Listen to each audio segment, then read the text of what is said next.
Shah news में आपका इस्तकबाल है। ताज़ा तरीन खबरों के लिए देखते रहिए शाह न्यूज। दसरा पंడుగ శుభాకాంక్షలు। సమయం లేదు కాబట్టి ఒక రెండు ముక్కల్లో నేను చెప్తాను।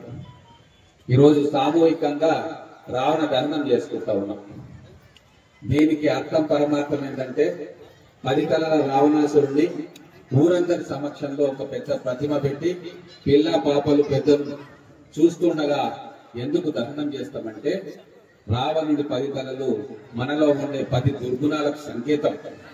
అవి ప్రతి సంవత్సరం కూడా ఎంతో కొంత మన శరీరంలోకి అవి ప్రవేశిస్తాయి, మన మనసులోకి ప్రవేశిస్తాయి, మన మెదడులోకి ప్రవేశిస్తాయి। కాబట్టి వాటన్నిటిని కూడా ఈ దసరా పండుగ సందర్భంగా సామూహికంగా వాటిని దహనం చేయాలంటే మన శరీరాన్ని క్లీన్ చేసుకోవాలి, శుద్ధి చేసుకోవాలన్న ఒక ఆలోచన। అలాగే మన పురాణ ఇతిహాసాల్లో చెడు మీద మంచి గెలుపును తరతరాలుగా తెలిసేటట్టుగా చేయాలని అందరం కలిసి ఐక్యంగా ఈ ఉత్సవాన్ని సామూహికంగా గతంలో ఎన్ని గొడవలున్నా ఎన్ని ఇబ్బందులున్నా అన్ని మర్చిపోయి కలిసిమెలిసి ఒక పండుగగా ఒక కుటుంబ వాతావరణంలో చేసుకోవాలని హైందవ సోదరులందరూ కూడా ఐక్యంగా ఉండాలని ఇన్ని రకాల ఉద్దేశాలతోటి ఈ రోజు ఈ దసరా పండుగను ఈ రామలీల ఉత్సవాన్ని రావణ దహనాన్ని ఇంత గొప్పగా చేసుకుంటా ఉన్నాం। అన్ని రాజకీయ పక్షాలకు చెందిన నాయకులు పట్టణ ప్రముఖులు అందరూ కూడా ఒకే వేదిక మీద కూర్చొని మనమంతా ఒకటే, మన సంస్కృతి ఒకటే అన్న భావన కూడా చాటి చెప్పడానికి ఇటువంటి రావణ దహన కార్యక్రమం ఉపయోగపడుతుంది।